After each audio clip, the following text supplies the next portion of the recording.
Welcome to our channel. இன்னைக்கு நாம என்ன பார்க்க போறோம் அப்படின்னா, ஸ்வீட் கார்ன் வச்சு ஒரு வெஜிடபிள் பலாவ் தான் வந்து எப்படி பண்றது அப்படின்னு சொல்லி பார்க்க போறோம். இது வந்து ரொம்பவே ஹெல்த்தியான ஒரு ரெசிபி தான். இது வரைக்கும் நீங்க நம்ம சேனலை சப்ஸ்கிரைப் பண்ணல அப்படின்னா சப்ஸ்கிரைப் பண்ணிக்கோங்க. அப்படியே கூட இருக்கிற பெல் ஐக்கானையும் கிளிக் பண்ணிக்கோங்க.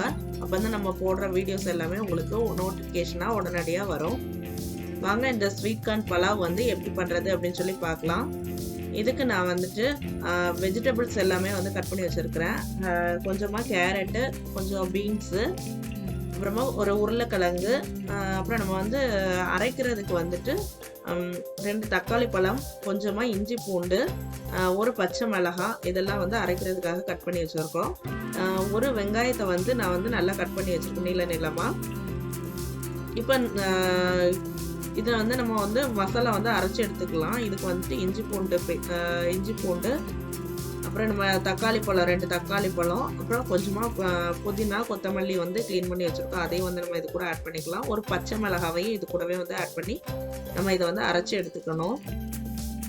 நீங்கள் வந்து புதினா கொத்தமல்லி எல்லாம் வந்து டைரெக்டாக போட்டிங்க அப்படின்னா வந்து எல்லோரும் வந்து எடுத்து வச்சுட்டு தான் சாப்பிடுவாங்க.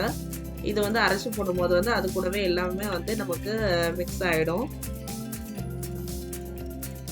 இப்போ இந்த பலாவ் பண்ணுறதுக்கு ஒரு குக்கரை வந்து நான் வந்து அடுப்பில் வச்சுருக்கிறேன். இந்த குக்கரில் வந்து இப்போ நம்ம 2 டேபிள் ஸ்பூன் அளவுக்கு எண்ணெய் ஊற்றிக்கலாம். 1 டேபிள் ஸ்பூன் அளவுக்கு நெய் வந்து ஆட் பண்ணிக்கலாம்.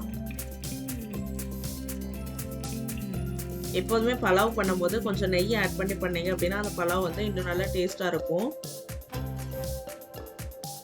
இந்த தாளிக்கிறதுக்கு வந்துட்டு ஒரு பிரியாணி இலை, 1 இன்ச் அளவுக்கு பட்டை, 3 கிராம்பு, 3 ஏலக்காய், ஒரு அன்னாச்சி பூ, கொஞ்சமாக சாய் ஜீரகம், இதெல்லாம் எடுத்திருக்கேன். இப்போ இந்த எண்ணெய் வந்து காஞ்சதுக்கு அப்புறமா இது நம்ம எடுத்து வச்சிருக்கிற அந்த பட்டை, கிராம்பு இது எல்லாத்தையுமே வந்து ஆட் பண்ணிக்கலாம். இது வந்து நல்லா ஃப்ரை ஆகட்டும். இது கூடவே வந்துட்டு நம்ம நீளமாக கட் பண்ணி வச்சிருக்கிற வெங்காயத்தை வந்து நம்ம ஆட் பண்ணிக்கலாம். நீங்கள் வந்து வெங்காயத்தையும் வந்து அரைச்சி கூட ஆட் பண்ணுறதா இருந்தால் ஆட் பண்ணிக்கலாம். அதுவும் நல்ல டேஸ்ட்டாக தான் இருக்கும். நான் வந்து இன்றைக்கி வந்து அரைக்காமல் அப்படியே வந்து வெங்காயத்தை வந்து நீளமாக கட் பண்ணி ஆட் பண்ணிக்கிறேன். இந்த வெங்காயம் வந்து நல்லா வதங்கட்டும். இந்த வெங்காயம் நல்லா வதங்கினதும் நம்ம அரைச்சி எடுத்து வச்சிருக்கிற அந்த மசாலா வந்து ஆட் பண்ணிக்கலாம். அதாவது தக்காளி பழம், புதினா கொத்தமல்லி, பச்சை மிளகாய், இஞ்சி பூண்டு, இது எல்லாத்தையுமே வந்து மிக்சியில் வந்து அரைச்சி எடுத்துருக்கோம். இந்த அரைச்ச பேஸ்ட்டையும் வந்து இது கூடவே வந்து ஆட் பண்ணிக்கலாம்.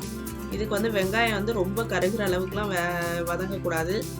ஓரளவு லைட்டாக வந்து வதங்கிட்டு தான் போதும். ரொம்ப கருகிருச்சு அப்படின்னா நமக்கு அந்த கலர் வந்துட்டு ரொம்ப சேஞ்ச் ஆயிரும். இப்போ இதை வந்து நல்லா வதக்கி விட்டுக்கலாம்.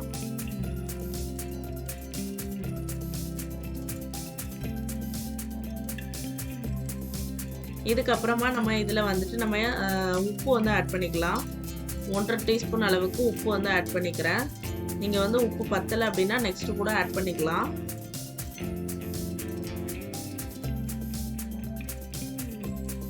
இது உப்பு எல்லாம் சேர்த்து நல்லா வதக்கும் போது அந்த நம்ம ஆல்ரெடி போட்டிருந்த எண்ணெய் எல்லாமே வந்து லைட்டாக பிரிஞ்சு வரும். அந்த அளவுக்கு வந்து இதை வந்து நல்லா வதக்கி விட்டுக்கலாம்.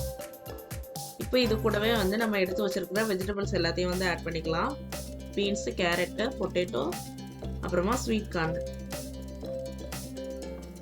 இந்த ஸ்வீட் கார்னுக்கு பதிலாக நீங்கள் வந்துட்டு பட்டாணி கூட வந்து ஆட் பண்ணிக்கலாம். அதாவது பச்சை பட்டாணி ஆட் பண்ணிக்கலாம். அப்படி இல்லைன்னா காஞ்ச பட்டாணியாக இருந்ததுன்னா நாளே வந்து ஊற வச்சுட்டு மறுநாள் வந்துட்டு அதை லைட்டாக குக் பண்ணிவிட்டு அரை வேக்காடு வேக வச்சு எடுத்துட்டு அதை வந்து இது கூட வந்து ஆட் பண்ணிக்கலாம்.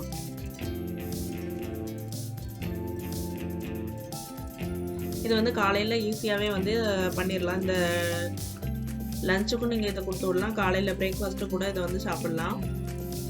இப்போ இது கூடவே வந்துட்டு வந்து இந்த வெஜிடபிள் பலாவ் பவுடர் வந்து கொஞ்சம் ஆட் பண்ணிக்கிறேன். இது இல்லை அப்படின்னா நீங்கள் வந்து கரம் மசாலா இருக்குல்ல, அதுவும் இல்லை பிரியாணி மசாலா, அது கூட வந்து நீங்கள் ஆட் பண்ணிக்கலாம். கொஞ்சமாக ஆட் பண்ணால் போதும்.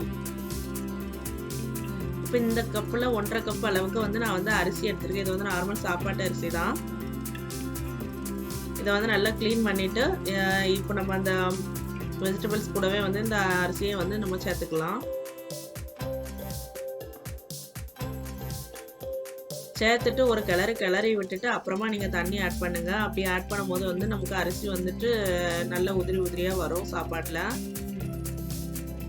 இப்போ இதுக்கு வந்துட்டு 1 1/2 கப் அரிசி நான் எடுத்திருந்தேன். 3 கப் தண்ணி வச்சா போதும். ஆனா நான் வந்து எக்ஸ்ட்ரா 1 கப் வந்து தண்ணி வைப்பேன் எப்போதும். ஏன்னா வந்துட்டு அப்பதான் வந்து பாப்பா எல்லாம் சாப்பிடும்போது வந்து கொஞ்சம் டைஜஷன் ஆகுறதுக்கு கொஞ்சம் நல்லாயிருக்கும்.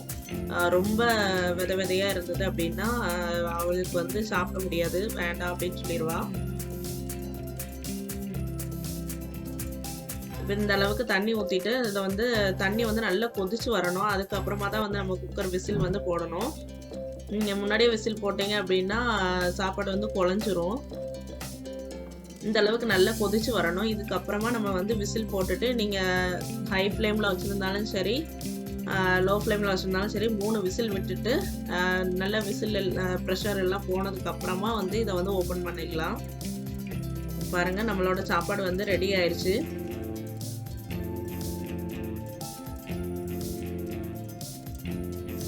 நம்மளோட வெஜிடபிள் பலாவ், அதாவது ஸ்வீட் கார்ன் பலாவ் வந்து ரெடி ஆயிருச்சு. நீங்களும் இதே மாதிரி ட்ரை பண்ணி பாருங்க. நல்லா உதிரியா கிடைக்கும். இதுக்கு வந்துட்டு நீங்க தயிர் பச்சடி, அதாவது சம்பல் வச்சு கூட, வெங்காய பச்சடி அது வச்சு கூட நீங்க வந்து சாப்பிட்டுக்கலாம். அப்படி இல்லைன்னா டொமேட்டோ கெச்சப் ஏதாவது இருந்ததுன்னா கூட நீங்க வந்துட்டு ஊத்திட்டு சாப்பிட்டுக்கலாம். ரொம்ப டேஸ்டா இருக்கும்.